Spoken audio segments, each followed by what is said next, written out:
ladies and gentlemen. We welcome Mireille Crossley, has been studying and practicing astrology since the early 90s, obtaining her diploma of the Faculty of Astrological Studies in 1994, studying Olivia Barclay's QHP course, and in 2022 completing the STA Orrery Practitioner course. If you'd like to put your hands together for Mireille. Everyone, thank you very much for being here this morning, be it in the room or online. Thank you very much for giving me some of your time. Before I start, let me tell you what I am and what I am not. I am an astrologer, I am not an academic, and I am not a historian, but I am an enthusiast. So what I don't know academically, I searched the net and find everything that I could with my enthusiasm. Before we start properly, as you will see on the screen, I need to tell you why I'm here today. And it's thank you to Deborah Holding, whom I can see is in the room today, who gave me a little work to do a while back, a year and a half ago, I think, to transcribe the first book of Manilius, written as a poem by Edward Sherburn in English. And it was a work which was fascinating, as well as being frustrating at times, because it's sort of very packed. And this work led to the creation of a reading group on Manilius, where we meet once a month and read a portion of the text. So the first book was called The Sphere by Edward Sherburn. And after the first year, Deborah also said to me, why don't you find out a bit more about Manilius and write an article? Why not? You know, there's so much known about him. So I said, yes, okay, I'll take the challenge up. And so I wrote a biography of Manilius, which she said I should present here. So here I am. So to start with, there is this booklet that Barbara has wonderfully done, which is called The Sphere of Manilius, which, to thank you for attending today, there is a digital version which will be given to you as a free gift. It's normally worth £7.50, and it's very beautiful. So you'll have the digital version, but you can see the beautiful illustrations. And what is very good is all the various footnotes which Deborah has done, and they're invaluable because there is so much knowledge in them. It makes the reading of Manilius even more interesting. So this is what we're here today. So why do we talk about Manilius? Now we talk about Manilius because he wrote this book as a 5-book poem called the Astronomica. And the Astronomica is an ode to astrology. He really loved astrology, and he was very knowledgeable in astronomy as well. So the first book is Description of the Heavens, which, as I've told you, Sherburn called The Sphere in English. And in book 1, he describes the heavens, the stars, the planets, the circles of the Earth, the equator, the meridians, and he talks about the comets. So there's no astrology in book 1. In book 2, he describes, this is where we get into the astrology proper. In book 2, he talks about the sign of the zodiac and what they mean to each other, the way they hear each other or they see each other, the relationship between them. And he mentions the dodecatemories, which is the way each sign of the zodiac is split in portions of 2.5 degrees, which each degree represents a sign of the zodiac. So it starts with Aries, between the first degrees between Aries and Taurus, and then in Taurus it's Taurus, and it carries on. And although in modern astrology we don't really use dodecatemories, in Hellenistic astrology they do use it. And recently, I was quite bowled over by the use of it because I have twins, and Morgan Le Gall, who is very much into the physical descriptions of people. I challenged him to physically describe my twins, and they don't look alike. So I just thought, for 10 minutes, what is he going to come up with? And he used the dodecatemories, and the descriptions he provided were so accurate, which it was really interesting. So Manilius is one that gave us, well, transmitted that, because Manilius was obviously very knowledgeable in Latin classical writers, because his book, the way his book is written, is similar to the book written by Lucretius, who was a poet, a Roman poet and philosopher, who wrote On the Nature of Things, which is the same type of presentation. So Manilius was obviously used that sort of setup, and also Virgil, the poet Virgil, because a lot of some of the formulas and the sentences he uses are very much like Virgil's book. But when he comes to talk about astrology, it is obvious that he was very knowledgeable about the Greeks and Hellenistic astrology. So book 2 is where he starts talking about the astrology. Now, what was very interesting about book 2 is this the first time that we see the mention of the houses, which he calls the temples. And Houses, Temples of the Sky is a damn fine book. And it's actually quite interesting, because it's the first time we see the houses mentioned, which he called the dodecatropos, which is as well a division by 12. And what is interesting is he takes the quadrants. It's a quadrant system. It would be like the porphyry system. He takes the angles and then he divides that equally between the houses. Now, a bit like when Wade showed us the maps of the world, the way that Manilius assigned the houses is actually completely different to what we have now. I mean, it was, he uses the first house he actually starts with the 12th house and not the first house. I mean, his order of importance is 12, 6, 8, and 2, which is not what we know now. But what is interesting is that he's the first one to have mentioned that. So that's for book 2. Book 3, he talks about the atlas, which are also a division of the chart by 12. But this time, the atlas would represent the lots. He talks a lot about the lot of fortune. And also in book 3, this is where he starts to give us an idea on how to calculate a horoscope.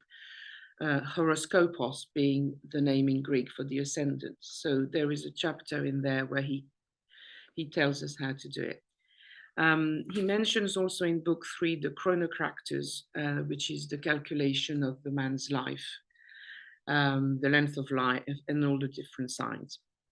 Book 4, he starts really discussing the influence of the zodiac on nativities and the decans and the importance of some degrees, as well as the zodiacal geography, which is when Wade did his presentation, where he showed the map of Manilius and the various sign he assigned to parts of the world, as they knew the world then. And book 5 is very much on the fixed stars and constellation, with a specific influence of Andromeda and Perseus. So the fixed stars, he talks about the Paranatelonta, which is the parents, which is, for example, Elizabeth Brady, when she talks about the fixed stars and the parents in the chart. This was all discussed in Manilius. So Manilius is very important for us as astrologers, even if the modern astrologers don't necessarily mention him.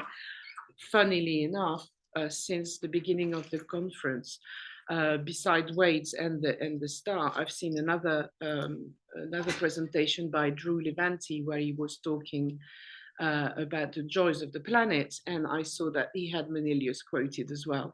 So there's a lot of Manilius there. His influence was also seen on writers, later writers, such as Julius Firmicus, because Firmicus, when he wrote the Mathesis, when you get to book 8 of the Mathesis, which is called in English the Barbarosphere, he talks about the sign of the zodiac and those that hear themselves and see themselves, and that is definitely in book 2 of Manilius. And particularly on the Mathesis, he talks about the constellation in his book 8, and that is not copy paste, but it's very similar to what Manilius wrote in his book 5. So this is just a synopsis of what he wrote and why we're here talking about him now. There are, the reason why we are here talking about him is thanks to a lot of scholars. In the 10th and 11th century, a couple of manuscripts were found, one in Belgium, in Brabant, and one in Leipzig. And it's worth noting that there are three different types of manuscripts of the Astronomica. 3 families of manuscripts. They're called codices. So the first 2 were the ones in Belgium and in Leipzig. And then they're not considered to be the perfect ones. Then in 1417, a scholar called Poggio Bracciolini was passionate about finding manuscripts from ancient writers. And during the Council of Constance, he scoured the area where they were in the library, and he found another manuscript. Now, these manuscripts are called, there's the Alpha manuscripts, which were the first 2 that was found, and the Beta manuscript, which is the one Poggio Bracciolini found. So this second family is supposed to be the one that the Bracciolini found is supposed to be the most important surviving manuscript, because it's a direct copy of the Beta manuscript. So Poggio Bracciolini arranged for it to be copied. And as Deborah in her presentation explained, in those days, you didn't just photocopy things, you had to rewrite everything. And you had to make sure that the person who was rewriting the text was legible and also, you know, a good copywriter. There was no, you know, you couldn't go back and edit and, you know, scratch out and, you know. So a lot of the copies which Poggio Bracciolini had copied, some of them were of a very poor quality because of the scribes who did it. So in 1473, our very own Regiomontanus of the quadrant system fame was the first one to arrange for a printed copy to be done at his own print shop in Nuremberg. And Regiomontanus was very important because of his printing press. He was important in terms of recirculating a lot of the classical texts concerning astrology. Unfortunately, the print that Regiomontanus used, the manuscript, was quite riddled with mistakes. So, but still, it gave the name of Manilius a wider audience. Now, most important one to come was in 1579 in France, who was Joseph Scaliger. Now, Scaliger is the most major influence on the work of Manilius, because he was the one who took upon himself to make important changes to the text that he found to make it make sense, because some of it, the copying of the Latin was obscure, because it is a work of, you know, the topic is very dry, and this is a poem of a dry topic. I mean, when you think that he writes verses of tables of degrees, you know, so it's a bit complicated to read. So Scaliger was the first one. He was a Calvinist religious leader, and he was a very renowned classical history scholar. And he rewrote the text in Latin, writing some of the, you know, rendering the text more legible. And especially, he is the one who included a very substantial and extensive commentary. So he explained a lot of what Manilius was trying to explain. So then we moved to England, where, as we've seen, Edward Sherburn was very keen into translating only book 1. He didn't go further than book 1.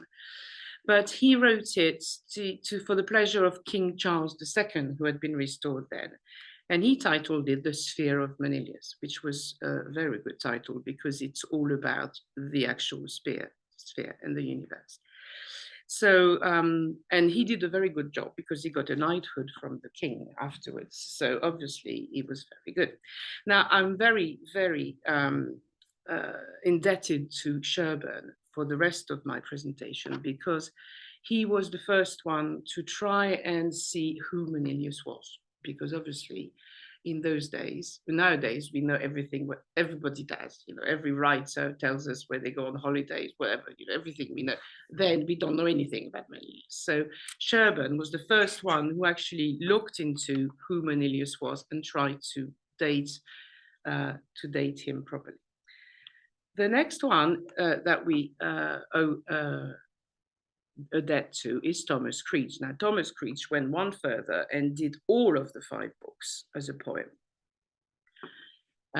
Thomas Creech was an interesting person. I mean, all of these scholars are interesting in their own rights, besides the work they did on Manilius. They all have very important and interesting lives. And Thomas Creech, sadly, was a very sensitive soul. I mean, he came from a lowly background, and because he was so bright, he ended up being headmaster of a school in Dorset called Sherborne, not Sherburne, Sherborne School in Dorset. And the work he did on Manilius gave him thanks to his work, he received a fellowship at Oxford University. But because he had a lot of emotional troubles, and his love left him, and he committed suicide. So he didn't actually get into Oxford.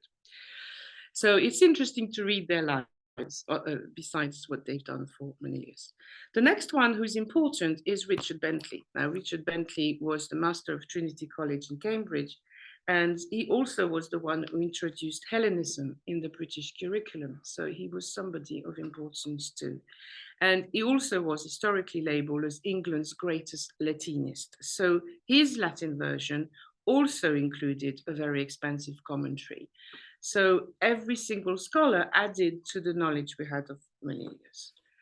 Now, there's a big gap between the 18th century and the 20th century, where Heathcote William Garrod was the first one who started writing about him again. And he wrote book 2. He just, translated book 2 in prose. The major person who actually was influential in 20th century is, of course, Houseman. Now, Houseman spent 27 years studying Manilius in all his books. So that's his opus magnus, So if there is a doubt that the Astronomica is interesting and incomplete, the fact that you could spend 27 years writing about it, it's obviously, there's a lot of material there. And his commentary is even more extensive than all the others. But the one we all, many readers know, is the gold one. The gold version is so good that he was acclaimed by Harvard University and then has become the handy text version. And it's now considered the academic standard for an English language translation of the work of Manilius. And indeed, I've lost what I was going to say, so we just will. So, who is Manilius? So, what's interesting is that Manilius, originally, his name has been Manilius, Manili, Manlius, Malleus, and similarly, his first name has also been known as Caius, so it was Caius or Marcus. Eventually, all scholars fell in favor of both the first name of Marcus and the spelling we know by Manilius. So, but that is just to show that even on the basis of his name, there is already doubt. There is a lot of doubt about Manilius. And the only clues we have about the man is found in the Astronomica. But he wasn't a man who boasted about himself, so he doesn't write very much about himself. The facts. So we know that he was in Rome. That is undisputed. He was writing in Rome and he was writing in Latin. So definitely. He also wrote during the reign of the first emperor, Augustus. Now, it was the Republic until 27 BCE. And when the Republic fell, Augustus became the first known emperor. Now, the first clue as to showing that it was written after AD 9 is in book 1, when he talks about the Battle of the Teutoburg Forest. Now, that is so good because that is one fact that is known. It's a historical fact that is dated, so we can know that if he wrote about that, he has written after AD 9. And so in the book, which I'm reading the English version of Sherburne, so when the nations late from faith withdrew, when the fierce Germans our great Varus slew, and fields in blood of 3 whole legion drowned. Now, Publius Quintilius Varus was a Roman general under Augustus who lost 3 whole Roman legions when he was ambushed by the Germanic tribes led by Arminius in the Battle of Teutoburg Forest in September AD 9. And he killed himself rather than being captured. And this battle is considered a major setback for the expansion of the Roman Empire in Germania at the time. So that's the first fact. We know that. This is why we can say that at least book 1 was written during the reign of Augustus. Another fact is that Augustus was still alive at the end of book 1 because, so it was before AD 14, because when he talks about, whilst father of his country never overcome, Augustus lives, such too beneath him Rome. And when a god she to a heavenly throne resigns him up, else in the world seek none. So the cameo I've shown that you can see there is called the Great Cameo of France, and it shows the deified Augustus, which is over Tiberius later. So this would mean just a little sideshow there. So basically, the fact is the ballpark dated of the text is agreed to be AD 10. Which is before the death of Augustus and after the Battle of the Teutoburg Forest. In terms of the emperors, this is where it gets interesting because book 1 and 2 mention Augustus as being alive. Book 3 mentions no one in particular. And in book 4, he starts talking about the clause and Libra. Now, this is interesting because it's confusing because when we talk about in book 2 he talks about Capricorn. In book 2, when he talks about Capricorn, he says, what great sign can he ever marvel at, Capricorn, because he says that Capricorn looks upon itself. Like Aries looks upon itself, Capricorn looks upon itself. And he says that Capricorn looks upon itself, and in brackets he says, what greater sign can he ever marvel at, since it was he that shone propitiously upon Augustus's birth. So this confirms that it definitely was talking about Augustus, and Augustus had the moon in Capricorn at birth. But in book 4, he starts making references to Tiberius. When autumn's clause begins to rise, blessed is he that is born under the equilibrium of the balance. As judge, he will set up scales weighted with life and death. Cities and kingdoms will tremble before him and be ruled by his command alone. While after his sojourn on earth, jurisdiction in the sky will await him. Now, when he talks about the clause, he's talking about, this is also interesting, a side thing about the clause. He's the first one who mentioned the fact that the Libra is a human sign because the scales are held by a human hand. So the first one to mention the houses and the first one to mention the fact that Libra is a human sign. Now, this is where it gets all a bit confusing, because the clause or Libra refer to Augustus, who was born on 27th of September 63. He had Libra in the first part of his horoscope. But also he talks about, when he talks about roads, in the part of the book where he talks about geographical rulership of the world with the signs, he talks about Italy being ruled by Libra, because according to history, the city of Rome was built during when the moon was in Libra. So Italy is Libran. But although Augustus was a Libran in his horoscope, he goes on to say that Tiberius had the moon in Libra. So it's confusing whether he's still talking about Augustus with his Libran sun, or is he talking already about Tiberius, who has the moon in Libra? So most scholars sort of say, well, he must have written book 1 and 2 when Augustus was alive, and book 3 and 4 when Tiberius was there. Also, the reason why Tiberius gets a mention is because in the geographical part of the book, he mentioned that Rhodes is ruled by Erigone, which is the other name of Virgo.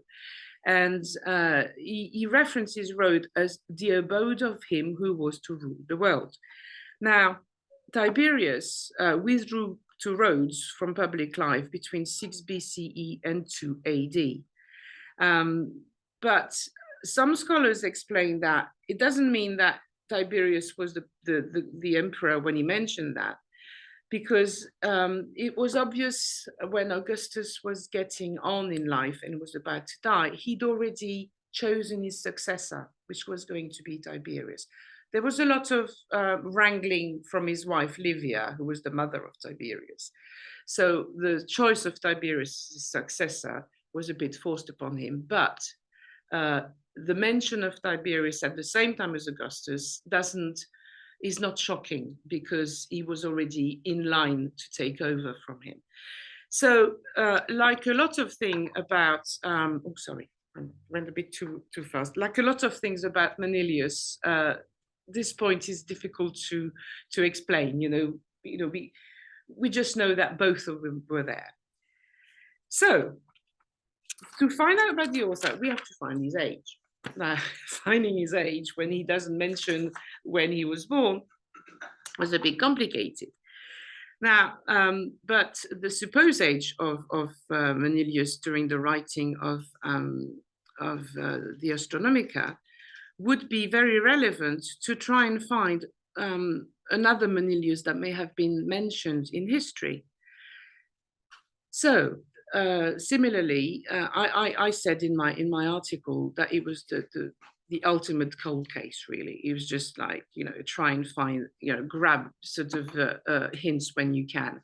So in book 1, he seems to imply he began when he was free from constraints. So he says, and now heaven kinder to the curious grows, and courts in verse its treasure to disclose.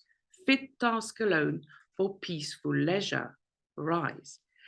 Now, peaceful leisure would make me think that he had given up working. He would be retired from whatever work he did, whether he was an astrologer, we don't quite know.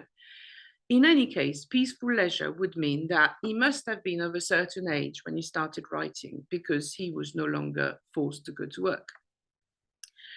And another point which shows me that he was probably already in his later years was when he talks about, this is the theme that rises before me, a theme hitherto unhallowed in verse.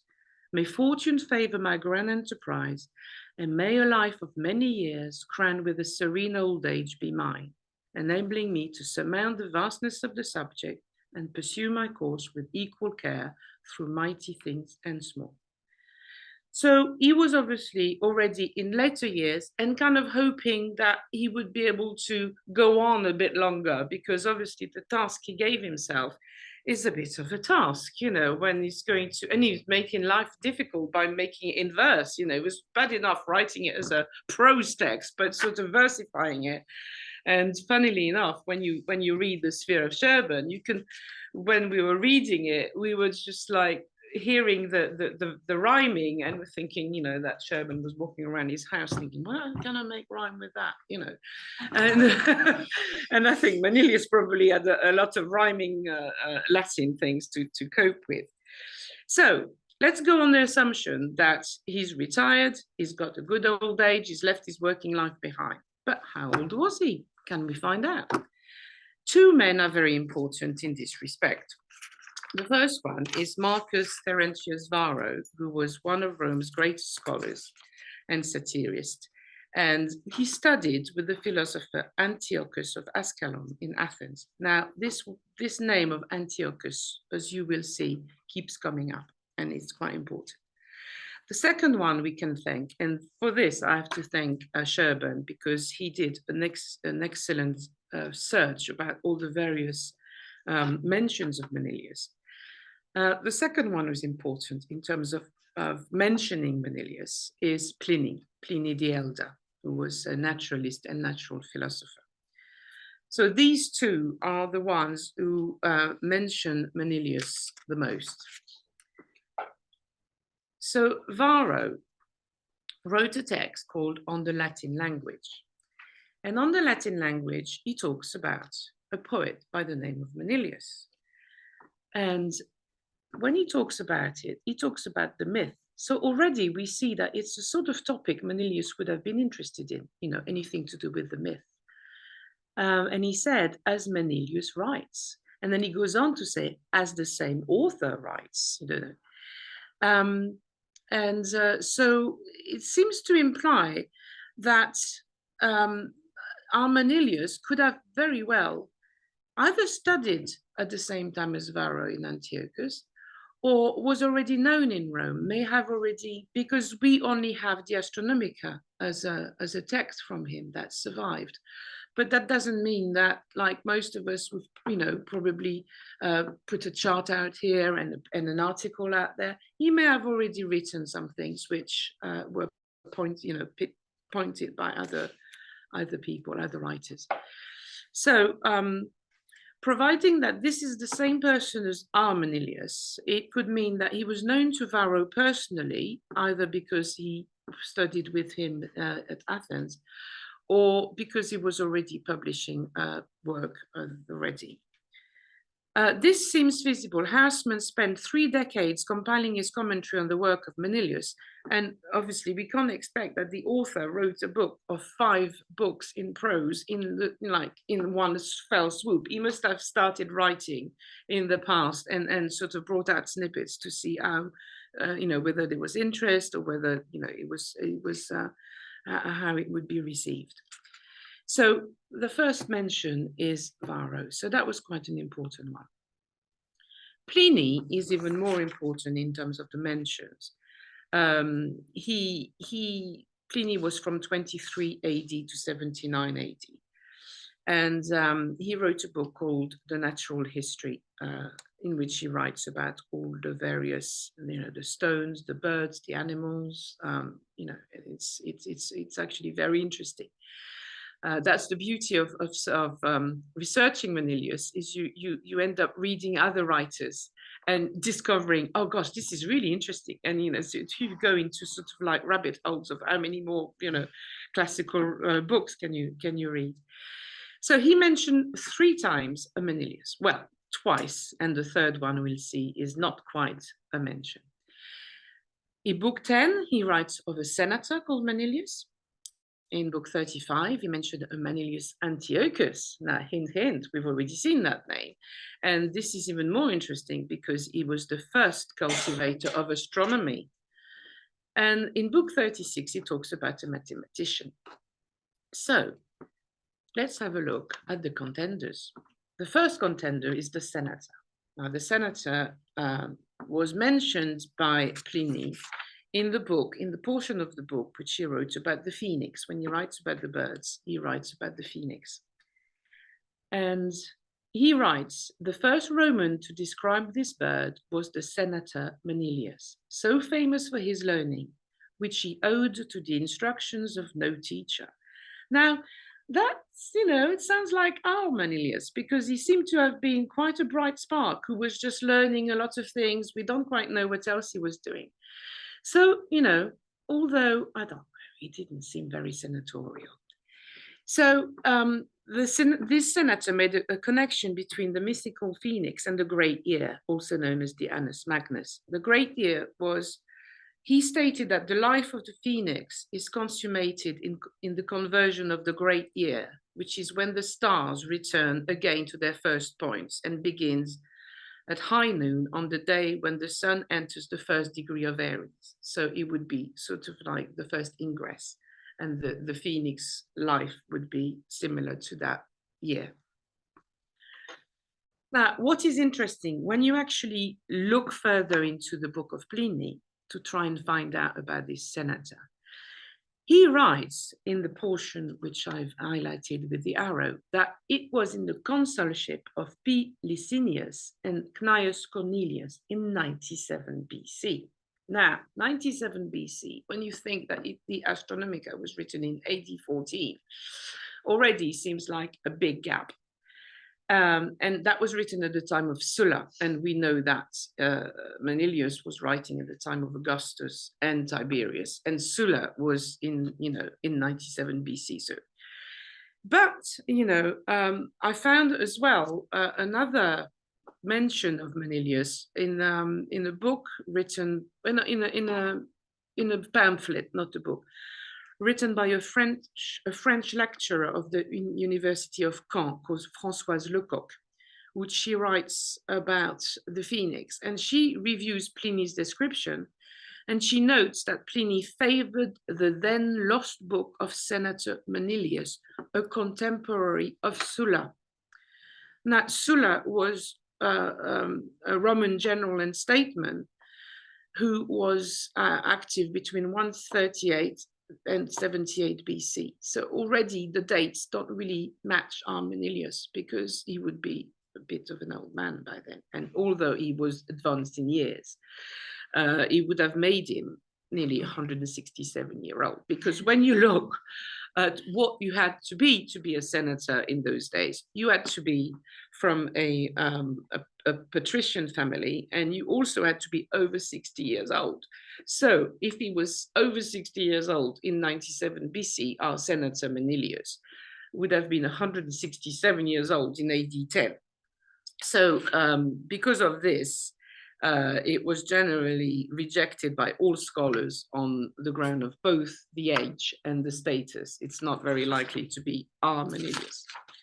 Contender number 2, mentioned by Pliny, the slave. Now we're getting somewhere, because the slave, I like the slave. And Pliny, when he writes about the slaves, he writes that in a chapter which is about the minerals, a mineral called argentaria, which is a kind of chalk. It was used to mark the feet of the slaves when they were being sold at market.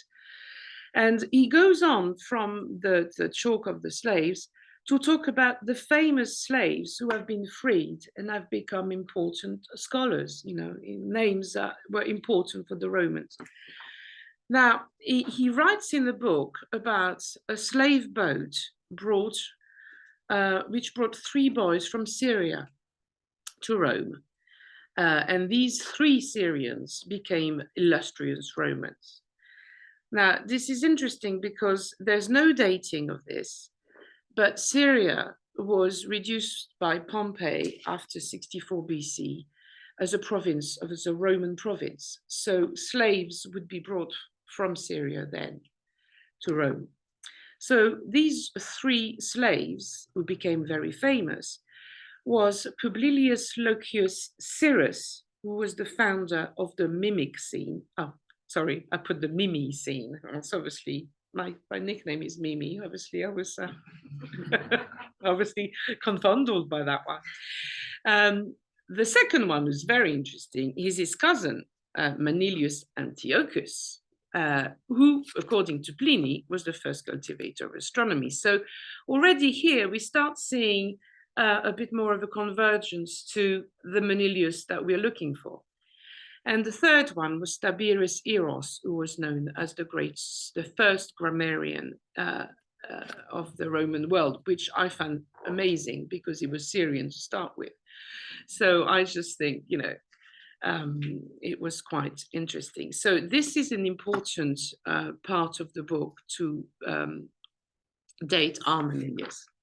So let's have a look at the slave. So according to Pliny and to research that you do if you're looking for Ceres, Publilius was brought to Rome when about 12 years of age. So that's beginning to look a bit more coherent with what we're looking for. He was bought by an inferior officer of the army called Domitius, and he received the name Cyrus because slaves in those days received the Latin name from the region where they came from. So Publilius became Cyrus. He was, when Domitius's patron spotted Publilius, he thought, wow, this keen wit, elegance of manner, beauty of his person. And the patron asked for the boy as a gift, and Domitius granted the gift, obviously. And the patron decided to educate him and later made him a free man.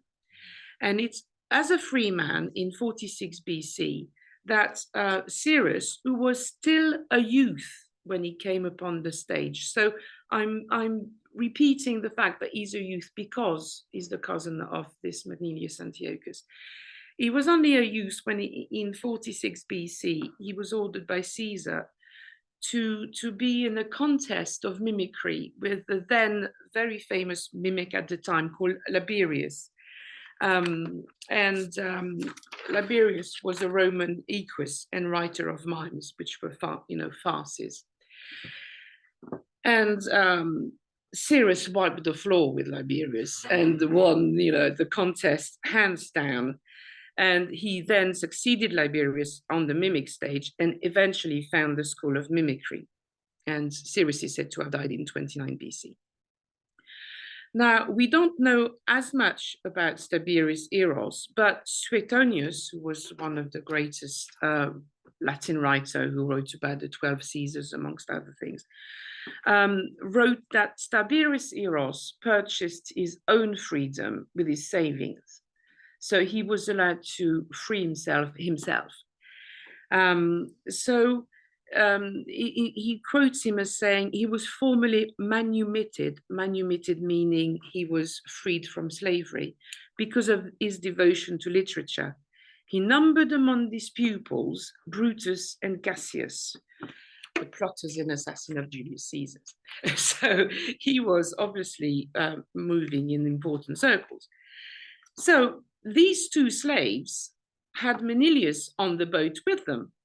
So can we imagine that as a cousin, if Manilius was maybe younger than his cousin, he could maybe, the same age or younger, he would be in his mid-80s when he wrote in AD 10.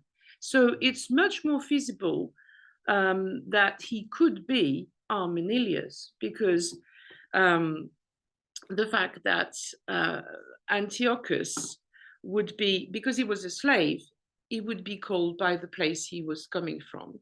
And he was obviously a Syrian like his cousin and come from Antiochus. So here we see again this Antiochus mentioned with Varro from, where he was studying and where he came from. So also, did Manilius do the same? Did he work as a slave for so many years and then manage to buy his own freedom and go and study and met Varro there? All of it is just conjecture, but it's nice to be able to recoup all these various information into something that actually makes a bit of sense and sort of, getting somewhere. There's a feasible timeline there that we can see. And the last contender that we see, and that is, what I forgot to say about the slave is that there was also another, sorry, I've already changed the slide, but there was also another scholar called Dr. Isaac Vossius, who was a 17th century Dutch manuscript collector. And he owned a copy of the text, which bore the title Malii Poeni Astronomicon Divo Octavio Quirino Auga, which meant the Astronomicon of the Phoenician Malii, dedicated to godly Octavius Quirinus Augustus. So Sherburne, in his commentary, already independently concluded that Manilius was of Syrian origin, because in those days, Poeni was Phoenician, which was the name of Syria in those days. And in terms of the fact that the Syrian element of Manilius, there's a lot of part of the Latin language of the Astronomica, which was not purely classic Latin idiom. You know, there was, like when you learn a language which is not your own language, sometimes you use expressions which are absolutely grammatically correct, but which are not the way people actually write every day, because it's not written like that anymore. But you've learned it as a foreign language. So some of the Latin is very well written, but could be a hint that it was not his first language. So there is definitely a connection to Antioch and to the connection with his cousin Publius. The final contender is the mathematician. Now, what is interesting and why this mathematician was linked to Manilius is because he was listed as having placed a gilded, not a guided, a gilded ball upon the obelisk, which was raised by Augustus on the Campus Martius in 10 BCE. And obviously, the function of this giant sundial was not only to indicate the time, but also to celebrate the Roman victories in Gaul and Spain, and it was known as Solarium Augusti. The actual solarium was destroyed during the Middle Ages, but the recovered obelisk, as the photo shows here, is now known as the obelisk of Montecitorio. But in the actual Latin,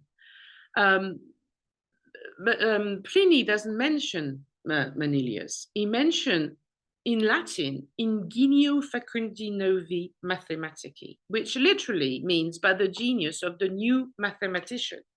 Now, in some of the manuscripts of Pliny, the facundus novus part is capitalized. So some translators called the translation ingenuity of facundus novus, the mathematician, when in fact it is not mentioned that it was, and there was a conjecture that this could be Manilius because of the sphere on top of the the gilded ball, the sphere, it was all pointed to Manilius.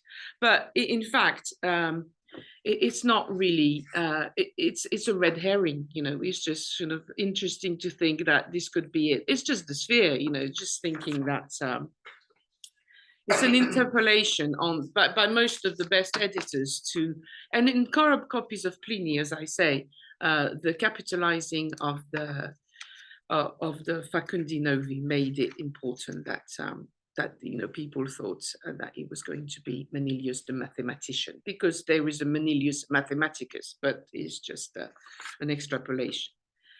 So, in my opinion, which is very personal, the winner is the slave. It has to be the slave. Because Manilius Antiochus, already there was a lot of connections to Antiochus. Slave countrymen sounds brilliant. I just think, we all like an underdog that makes good, so I think that's the one I'm going to go for.